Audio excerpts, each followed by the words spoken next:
Okay, in this video I will go over the solution to the problem that you solved a few days ago. And here what we have is a positive charge plus 1 nanocoulomb, so I know this charge. And here I have a dipole. I know that it is a dipole. The separation between the two is much smaller compared to the distance from the dipole to the observation location, but I do not know which side of the dipole has the positive charge and which one has the negative charge. So that's something we have to figure out. I do know from the problem that the net electric field at A at this location is 0. So the first thing I will do is I will use this information and everything else I know about charges and electric fields to determine which side of the dipole has the positive charge. Alright, now since I know that this is a positive charge, I know that the electric field at some observation location due to this positive charge points away. So at location A, away from the positive charge of plus 1 nanocoulomb is to the left. And this is the electric field that the plus 1 nanocoulomb charge creates at location A. I hope you can see my subscript. Plus 1 nanocoulomb to location A. Now, I will make, in this case, I don't know which part of the dipole has the positive charge and which one has the negative. One thing I can do is trial and error. So I can make a choice and see what happens and see if it is consistent with a net electric field at A of 0. If it is, then I found it. If it is not, then I made the wrong attempt and I need to choose the other way. So let's do, I'm gonna make this one to be the positive side of the dipole.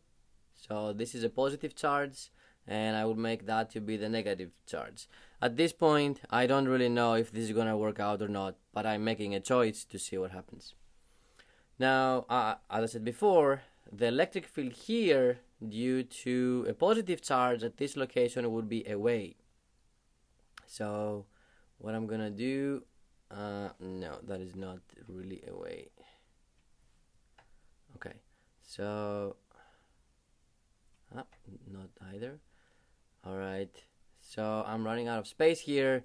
I should have done this arrow a little bit longer because this distance is 10 centimeters and this is 20. So this is half the distance of that. This needs to be greater, but the same thing here from the negative charge. It needs to point towards the negative charge. And then from the dipole, I have the electric field from the positive charge going this way. I have the electric field from the negative charge going this way. Now, I need to add these two vectors in order to get the electric field from the entire dipole. Now, to add it, we can do the parallelogram. And we get a vector that points to the right. So this would be the electric field that the dipole creates at location A. Now, I will leave that as an exercise for you. If I had made the opposite choice, if I had chosen this to be the positive charge and this to be the negative charge, then I would have found that the electric field at A due to the dipole points to the left. And if the electric field from the positive charge points to the left, and the field from the dipole also points to the left, there is no way that can give me a net electric field of 0 at that point. Okay, so you can work out this and you can see that this is the case. So my choice of having the positive here and the negative here gave me an electric field at that location that does allow me, if I add this vector to the right and this electric field to the left, I do have the ability to get a net electric field at A that is 0. Okay, and that's how I know that this is the positive charge and that's the negative charge. Let's move on to find now the electric field from the point charge, the +1 nanocoulomb.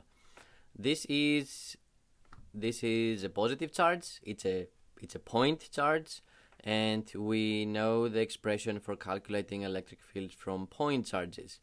Now, the net electric field at A, it is 0, and because there are, if you want, two objects around A, the dipole and the point charge, the net electric field at A is the sum of the electric field from the point charge at A and the electric field from the dipole at A.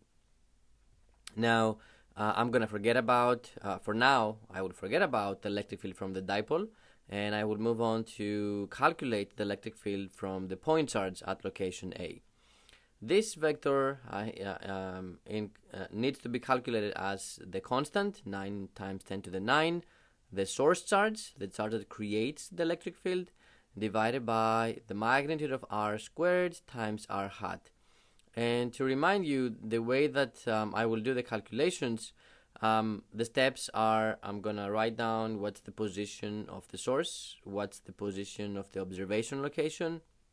The observation location is where I want to find the electric field at. The source is where the charge is, the one that creates the electric field. And then I will find the vector that goes from the source to the observation. And then I will find the magnitude. And then I will find the unit vector. And then I will plug in all the numbers to Coulomb's law. We call this Coulomb's law. All right. So I have chosen the origin to be here.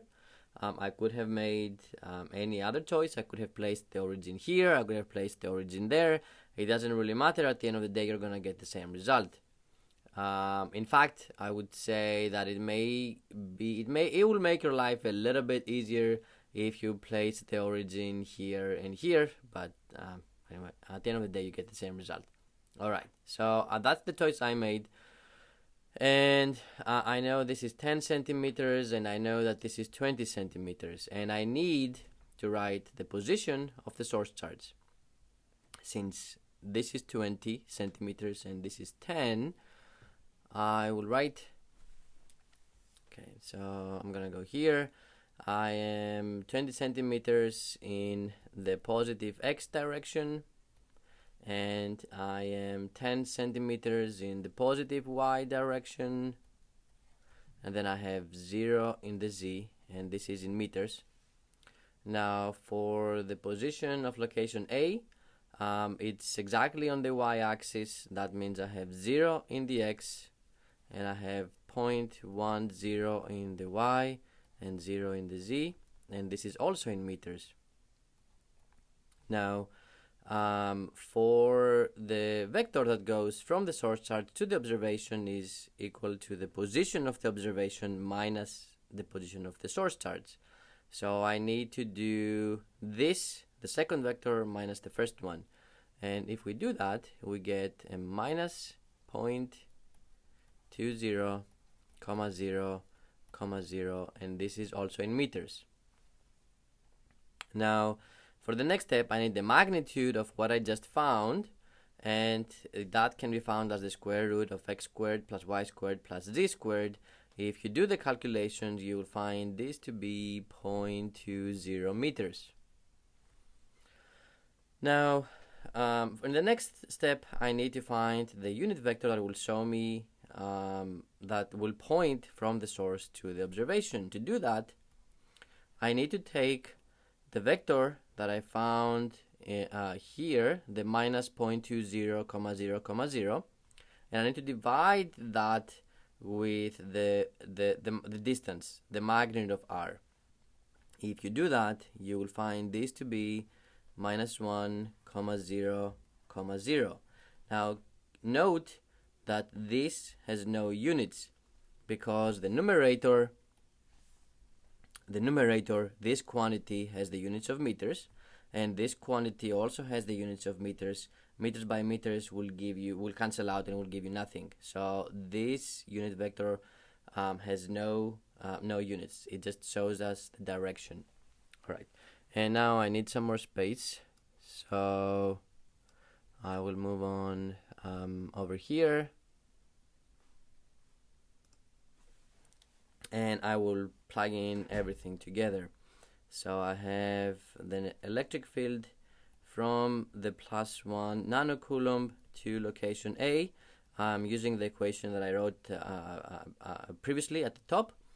It is the constant 9 times 10 to the 9. It's times the charge, and the charge is +1 nanocoulomb. And keep in mind, nano is 10 to -9. I need to divide that with a distance squared, so this will be 0.20 squared, and I need to multiply that with a unit vector, which I found it to be -1, 0, 0. And the result for this electric field, if you do the calculations, is from +1 nanocoulomb to location A is -2 to 5,0, 0, and the units for electric fields are newtons per coulomb. I have mentioned in the past one of the probably most efficient ways to do this calculation is to calculate this number first and then multiply whatever number you get here with every component x, y, z to save you from some time. Now when you see when you have something like this, what you can do, the 10 to the 9 here will go away with the 10 to the 9, so what you're left with is 9 divided by 0.2 squared, which is a fairly simple calculation, and then you get this result. All right, now we can move on to the next step. We took care of that. Now we can move on and see how to write the electric field from the dipole. One thing I forgot to mention about what we just found, we found this to be in the negative x direction. And if we go back to the picture, we can see that the electric field that we drew qualitatively also points in the negative x direction. And this is important, when you get something, do a quick test to see is it consistent with what you know, some basic knowledge on electric fields. All right, now we will move on to calculate the electric field from the dipole. What we know for dipoles is that the strength of the electric field that the dipole creates at location A, this is equal to 1/4 pi epsilon naught. Now here in the numerator we have two options. If the location from the dipole on location A, if location A is on the dipole axis, then I have 2 times Q times S.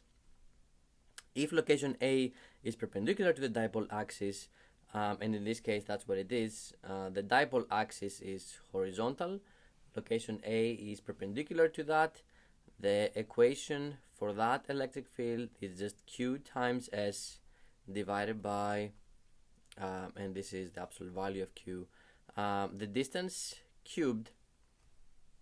And in this case, I do not, I can move on, I can write one more step. The magnitude of the electric field from the dipole to location A is 9 times 10 to the 9. The Q of the dipole, that's my unknown. Okay, so I'm looking for that. And this is Q. S is the separation between the two charges of the dipole, and it is 0.3 millimeters, and that becomes 3 times 10 to -4 meters. Okay, don't forget to convert everything in meters. The distance that's the distance from the center of the dipole to location A, and that is given as 10 centimeters. So I have 0.10 cubed. Now, to move on, okay, I know that the electric field from this dipole points to the right, and I know that the strength of this is given by that equation.